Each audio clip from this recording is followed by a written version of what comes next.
সারা দেশের পাশাপাশি দক্ষিণ দিনাজপুর জেলাতে অনুষ্ঠিত হলো আন্তর্জাতিক ভোটার দিবস। শনিবার দুপুরে বালুরঘাটে জেলা প্রশাসনিক ভবন সংলগ্ন বালুছায়াতে বিভিন্ন অনুষ্ঠানের মধ্যে দিয়ে জাতীয় ভোটার দিবস উদযাপন করা হয়।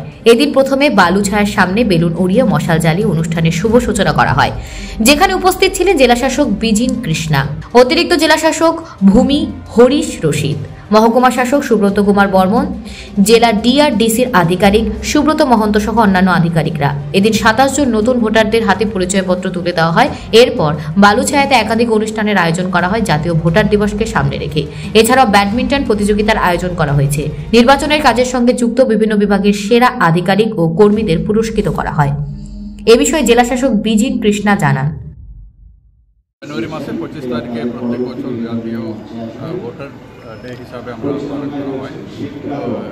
বিভিন্ন অনুষ্ঠান আছে, যারা যারা ইলেকশন প্রক্রিয়ার সাথে যুক্ত আছে তাদের কাজের সম্মাননা জ্ঞাপন করা, যারা নতুন ভোটার্স তাদেরকে ইলেকশন প্রক্রিয়ার সাথে যুক্ত করার জন্য একটা বিভিন্ন প্রোগ্রাম আছে।